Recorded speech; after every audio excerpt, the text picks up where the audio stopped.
Drink it in, drink it in, drink it in, man. It is picked up by the Lions. Coming back right side, 25. Picks up a block at the 30. It's at the 40. Drink it in, drink it in.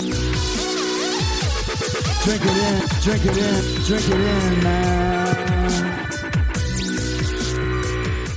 Rolls to the right. Stafford throws deep. Got a man out there. Enzo. Caught. Touchdown, Detroit Lions. Marvin Jones. Stafford! Drink it in, drink it in. Touchdown, Detroit Lions! Cornbread.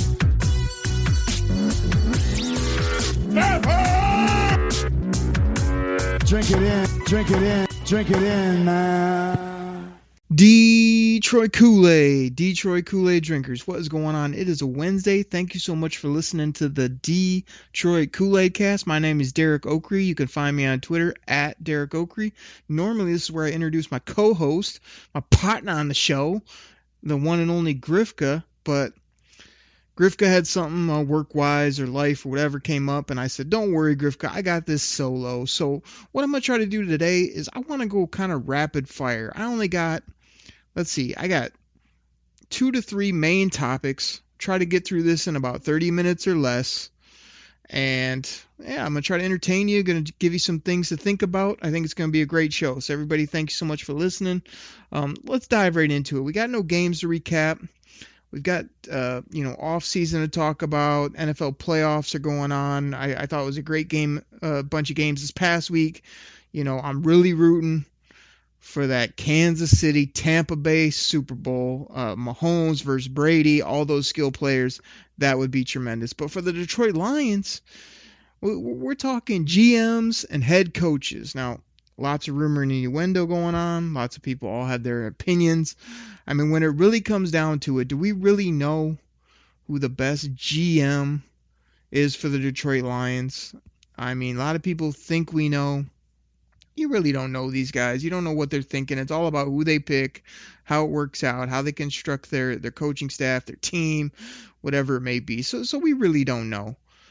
So when we don't know, the most fun thing here to do on the show, I mean, you guys know what it is, right? It's simply this. We got to drum up some conspiracy theories about what might be going on. So let me pull this music down. I got 3 of them that I want to run past you. We're going to do that right now. So my first conspiracy theory on what's going on with the Detroit Lions is I think they might be pulling the old okey doke on people and going after a college coach. I mean, you don't have to announce the college coaches. It's all kind of under the table. I mean, maybe Matt Campbell is in the mix. Maybe Fitzy from Northwestern is their guy, and they're just trying to get all their other ducks in a row. So that's my first conspiracy theory, is maybe we're talking college coach, and the Lions are doing this all on the DL while they interview all these other candidates in public. Maybe that's what's going down. Conspiracy theory number 2. The Detroit Lions might just turn around and hire Darrell Bevell. I feel like Bevell did a pretty good job. He seemed like he had some moxie. The quarterback obviously loves him. He's already got some familiarity in offense. Maybe they do all these interviews and they just say, you know what our best bet for the next few years is? Just to roll out Darrell Bevell, rebuild this roster, and then go get the big-time head coach, GM, 2-3 years down the road. Maybe that's what's going on with the Lions. Maybe. Third conspiracy theory. I saved the best for last. I'm here to tell you, I don't know if this is what's happening with the Detroit Lions, but I really hope so. Could you imagine a conspiracy theory that while they're doing all of these interviews, making them public, putting them out on DetroitLions.com, that really behind the scenes what's happening is the Pittsburgh Steelers just got trounced by the Cleveland Browns. Could you imagine if the Detroit Lions were able to lure Kevin Colbert back to the Detroit Lions as the GM. I know it's been talked about, but we haven't really seen or heard much. Maybe this is happening. Maybe this is in the works. Maybe Colbert wants to come back and get this right. He's got 5 years left. I've heard rumor and innuendo that his son may then take over as the GM. A succession plan already in place. And here's the big conspiracy theory. Here's what you saved to the end of the segment. What about Mike Tomlin becoming the head coach of the Detroit Lions? But probably the best head coach in the game. Probably the toughest head coach in the game. Probably the coolest person and head coach in the game of football. Me and my buddies will call him aviators because he's always rocking those aviators. And if you ever know Mike Tomlin rocks like the 5-layered get-up. He's got like the shirt, the sweatshirt, the chain, the jacket, the vest, all the gear on the sideline. Let's make it a double dip. Let's bring in Colbert, Mike Tomlin, and let's do it out of nowhere. Let's all of a sudden, we interviewed 15 people for each position. People are getting annoyed. The Lions are dragging their feet. They're taking forever. And then, bam! Tomlin, Colbert to Detroit to get this thing rolling in the right direction for the Detroit Lions. There it is, everybody. I know you're shocked. I know you're annoyed, either at those takes or maybe at the music that I continue to roll in the background. But me and Grifko always like to do a good conspiracy theory on the show. And there's no better 3 theories than the Lions interviewing all these NFL people when really they want a college guy. There's no better Detroit Lions conspiracy theory than they're going through all of this work, making it a thorough process. That's what you hear all the time.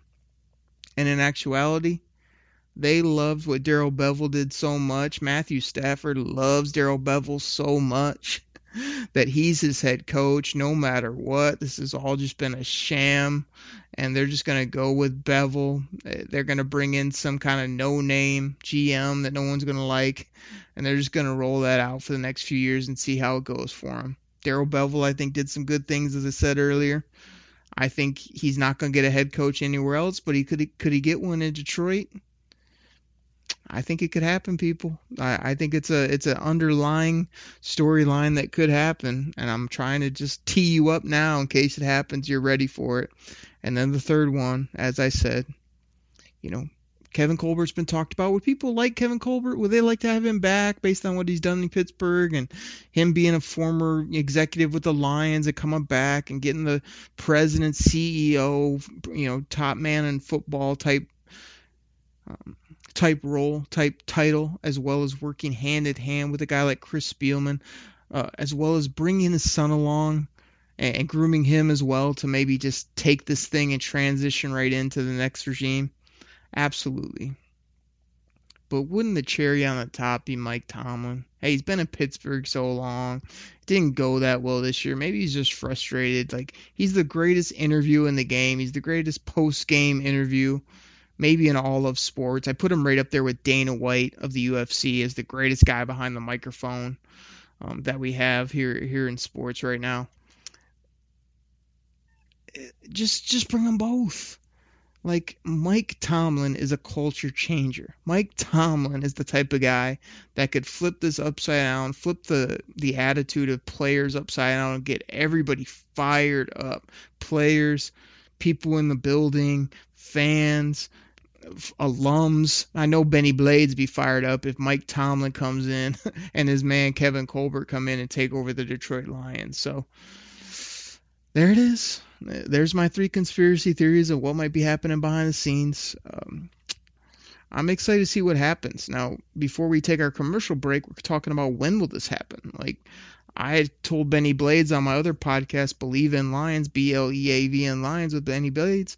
I thought something was going to happen either this weekend, early this week, especially when Indy, Pittsburgh, Seattle all got bounced out of the game. I thought, man, we're going to have a phone call in Monday morning. This thing's going to move forward. Hey, appreciate everybody else, jumping on Zoom, but they end up getting their guy. It didn't happen. They're still bringing in people for interviews, still going through the process. Some of their targets are coming off the board now. Before I start recording, John Schneider re-signed with the Seahawks, my basic number one candidate. He's gone. He's no longer available. That might have just been a sham or something that was made up all along. I don't know. Robert Saleh, the coach that everybody wants, seems to be moving on. He's got a second interview with the Jets.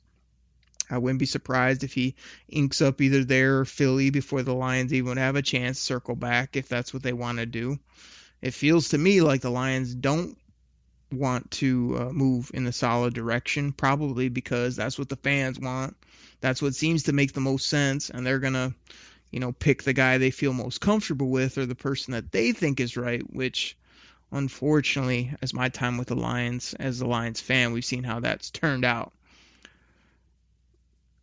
When will it happen? I mean, gosh, things are heating up. People are getting second interviews. You're going to be hearing this on a Wednesday. Would I love something to be said by Friday, by the weekend, by early next week? Absolutely. I think you got to lock this up. You got to get it done. I mean, before you know it, the Senior Bowl's in late January? So then you got the Super Bowl. Then you're into whatever the scouting combine's going to be like. Then the draft is on top of us by mid to late April. I mean, you got to get this thing rolling. I mean, I know they want to get the right person, and that is the most important thing, to get the right person.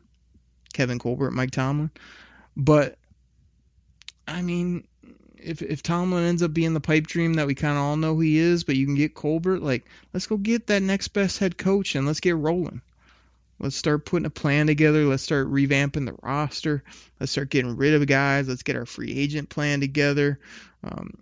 All the stuff that goes on with the draft and start moving this forward, because the thing that I really want is I want a name both at GM and head coach that's going to get this fan base fired up, because I know for myself personally, like these last few years where I kept saying, oh, just hold on, it's going to come together.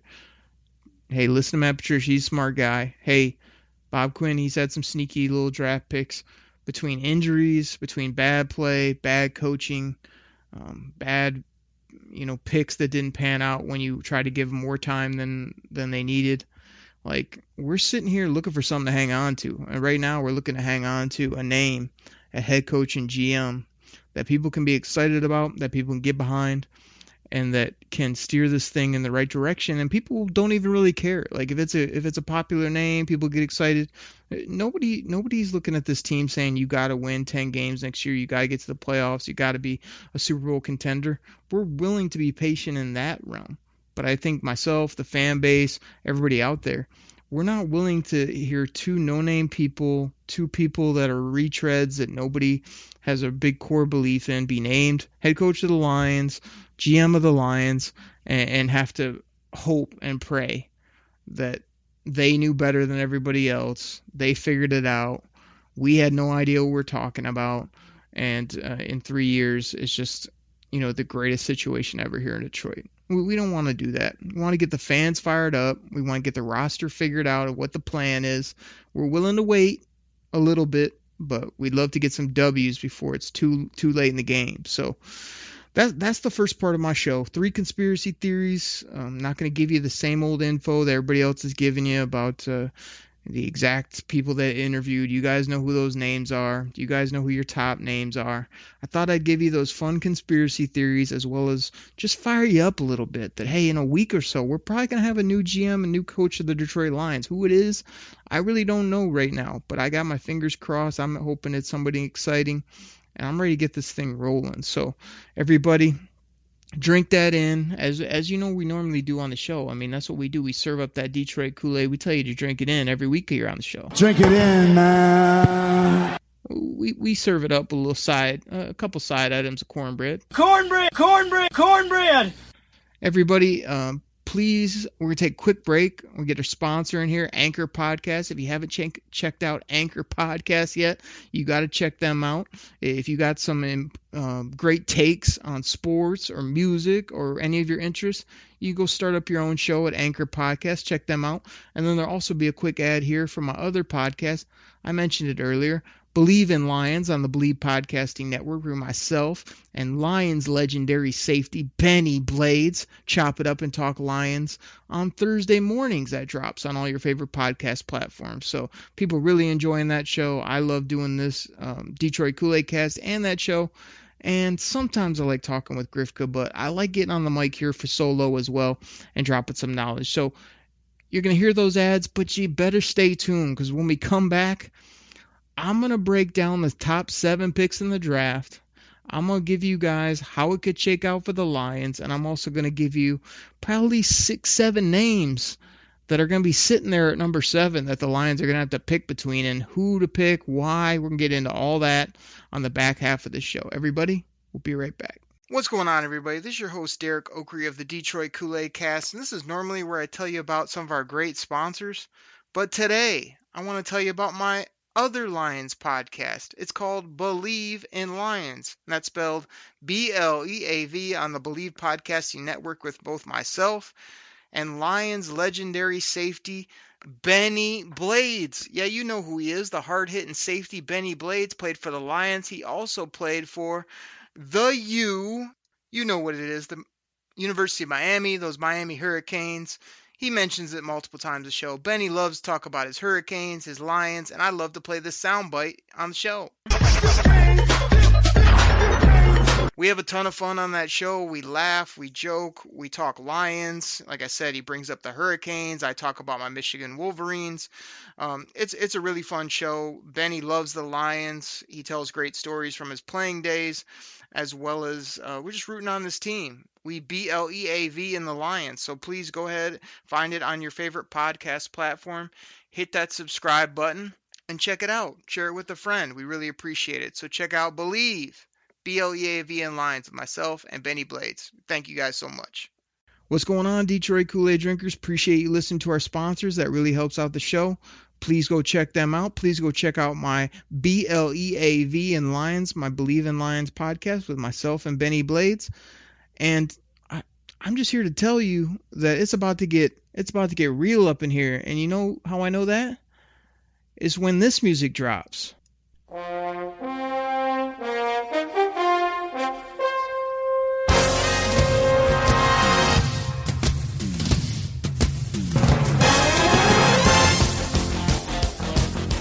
yeah, you know what it is. Let me pull that down.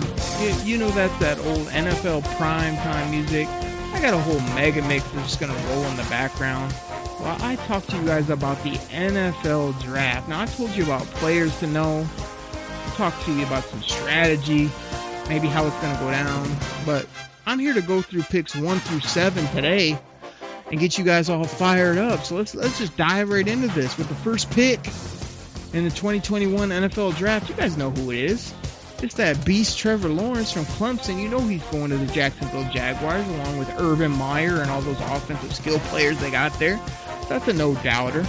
At pick number 2 for the New York Jets, this one's a little crazy. People got Devonta Smith going up there now. They got the big offensive tackle. But for this scenario, I went ahead and gave him a guy that I really want for the Lions, so he'd be off the board and make this a little more challenging. I'm going to go ahead and give him Zach Wilson, the quarterback from BYU, all the way up at number 2 overall.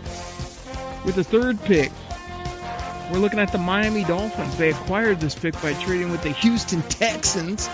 Good trade there, Billy O'Brien and company. You gave up the 3rd overall pick for Laramie Tunsil and paid him a ton of money, and the Miami Dolphins cannot like it any more than they do, because a guy is sitting there that Tua Tagovailoa had plenty of success with at Alabama. Oh yeah, this is where I see the Heisman Trophy winner going. And that's Devonta Smith, the wide receiver from Alabama, going to play with Tua. What a perfect mix. I mean, unbelievable. With the 4th pick, the Atlanta Falcons select. Here it is, everybody. This is the swing pick up here early in the draft. Justin Fields, quarterback, Ohio State. I see them just deciding that they're moving on from Matt Ryan. I feel like the time is right to just sort of pull that plug, get Justin Fields here at 4, retool some of their offensive weapons and go about it that way, and I think he'd fit right in with the Falcons there in Atlanta. So Justin Fields, they have their new franchise quarterback. The 5th pick, the Cincinnati Bengals select another perfect fit. Jamar Chase, the wide receiver from LSU, teaming up with Joe Burrow. Now, do I think they could go offensive tackle? Do I think they have some other needs? Sure do, but do I like the fact of Joe Mixon, Joe Burrow, Jamar Chase, Higgins, some of their other playmakers that they got there, as well as some O-line guys they've taken in previous years? You better believe I do. Jamar Chase going to the Cincinnati Bengals. With the 6th pick, the Philadelphia Eagles select Penn State linebacker Micah Parsons. Lions fans again get just nabbed at the buzzer. I mean, he's probably the best defensive player on the board. He's at a huge position of need. The Lions have missed out on what? We missed out on Josh Allen, the linebacker, a few years ago. Last year it was Chase Young from that team down south. And this year, Micah Parsons goes 1 pick before the Lions to the Eagles. So with the 7th pick, the Detroit Lions are sitting there. They have names on the board like Trey Lance, Kwity Paye, Waddle, the speed demon Tyreek Hill type from Alabama. They have Penny Sewell, the no doubt offensive tackle from Oregon. They have Patrick Surtain, the corner, as well as Gregory Rousseau. Let me go ahead and kill the music right there, because this is when it gets real, people. Those are 6 names that I think you're going to see up in that top part of the draft. We've got a defensive end, corner, wideout, quarterback, another rush player inside, outside, offensive tackle that's almost too good to pass up. What would you do at 7 if that's the scenario? And most people are probably listening to this going, oh, if that's really is how it shakes out, with Parsons gone, Jamar Chase is gone, Devonta Smith is gone, Zach Wilson's gone. Like, you know, I set it up not only as a realistic scenario, but as almost like a worst case scenario. Like all those players that are being talked about right now, all those players that seem to fit what the Lions need, all those players that seem like they'll be available at 7. I mean, talk to a lot of people that think Wilson, Smith, Fields, Jamar Chase, Parsons will all be there. Could all be there at number 7. But I set it up for you to be kind of the hardest choice to make. And like I said, I gave you some names of guys I'd target. Now here's kind of my thinking at 7, if that's how it broke down. I've said it here. I've said it. I do some writing for Lions Wire. I've said it on other podcasts. On Twitter, at Derek Okrie, DEREK, OKRIE, I've said quarterback trumps all. It really does. So if the Lions are either going to move away from Matt Stafford in the next couple of years, or if they have a trade scenario or have already traded Matt Stafford, I think Trey Lance in this scenario would trump everything. He's a quarterback. He's got immense talent. He needs some time to season. But if the GM and head coach like Trey Lance, I think that's the pick you would make just because of the quarterback position value. Now, if you realize that you can't rush the quarterback whatsoever and you need a rush player, then I'm looking at defensive end as my main need because Parsons is off the board and there's not another linebacker that's close. But Gregory Rousseau, who I might be talking about here soon in the next week or two with Benny Blades from the U, I'm sure he's got plenty to say. I actually watched an interview with the Draft Network for Gregory Rousseau. I've watched some of his tape, YouTube highlights, and I've got some thoughts on him. So between him and Kwity Paye, everybody, I'm a Go Blue fan all day, every day. we've seen Quiddy do his thing. We've seen him grow. We've seen him be inside, outside, move around, sack the quarterback, get after the quarterback. Some people think, he didn't do enough. He didn't produce enough. Others think he's this moldable piece of clay that you could just bring in, beef him up in the weight room, move him all around your defense, and get after the quarterback with a guy like Kwity Paye. I mean, those are basically the two top edge rushers in this draft as we stand right now.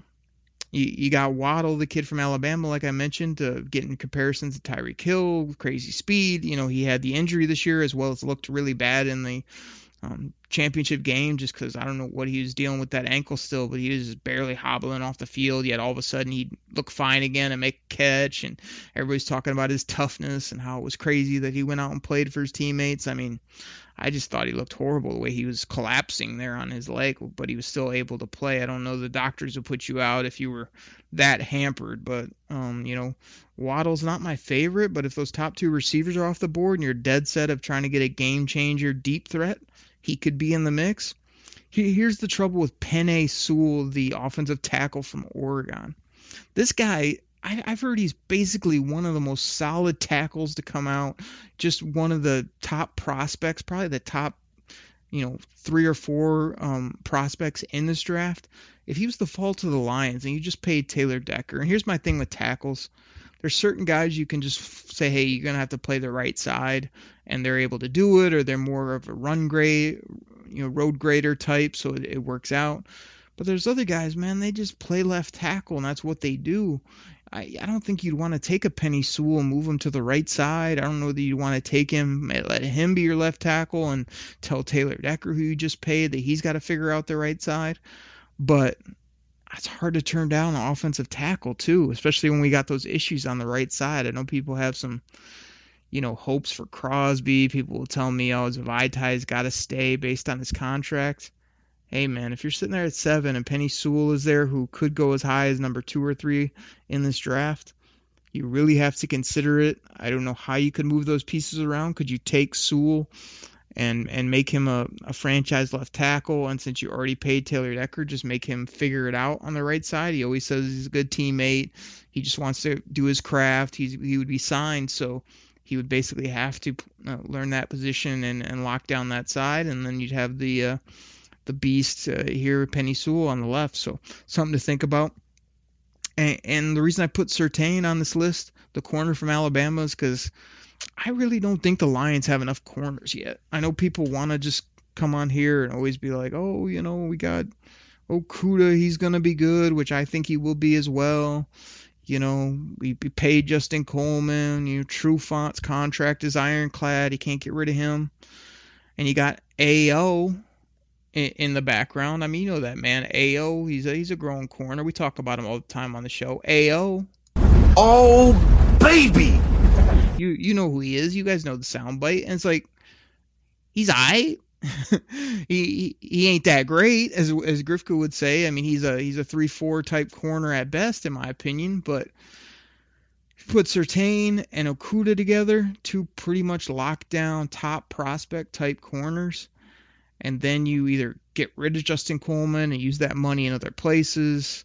You put Trufant in a backup role, and you put A.O. in a backup role, and then you start trying to figure out who your slot corner is going to be, or who these backups. They always bring back the Mike Ford. He's being he's the new guy that we just keep hanging around or keep bringing back, even though everybody knows he's not good at football. So it's like you had 2 top guys, you could start playing around with your backups, your slots, and stuff like that. But until they get that position solidified, I think you're going to continue to see us get sliced and diced in coverage.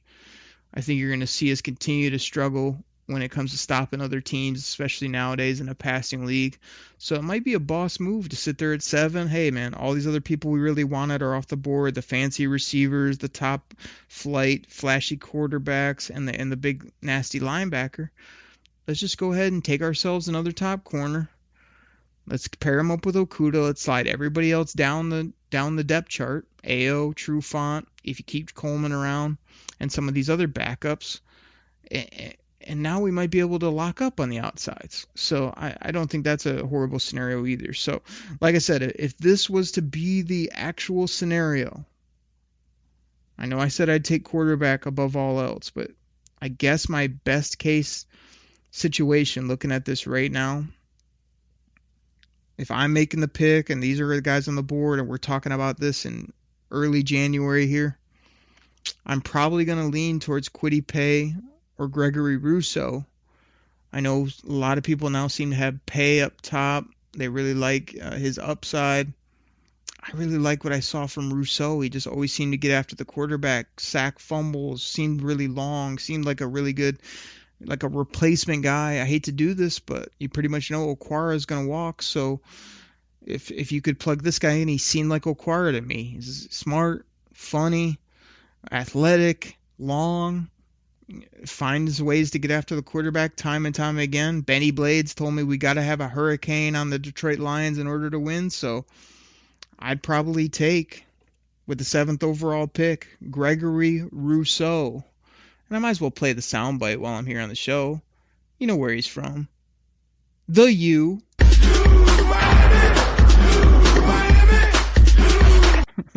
You can hear that and drops like this on the Believe in Lions show. It's all about the U. It's all about the U. Or my personal favorite every time Benny mentions somebody from South Florida, Miami, his Canes. You know, I got to drop this on him. So, like I said, everybody check out that show. We have a lot of fun. Like I said, I told you guys I'd make this a short show. We talked conspiracy theories, we talked GM, head coach, and we talked draft. So I'm going to go ahead and get up out of here. Grifka's going to get you guys something on Friday. And then, like I said, next week, I think we got Logan coming in. We got some other tricks up our sleeve coming, as well as when we're talking Lions all off season, right here on the Detroit Koolaid Cast. Drink it in, everybody. Drink it in, man. Take care. Have a great week. I'm out.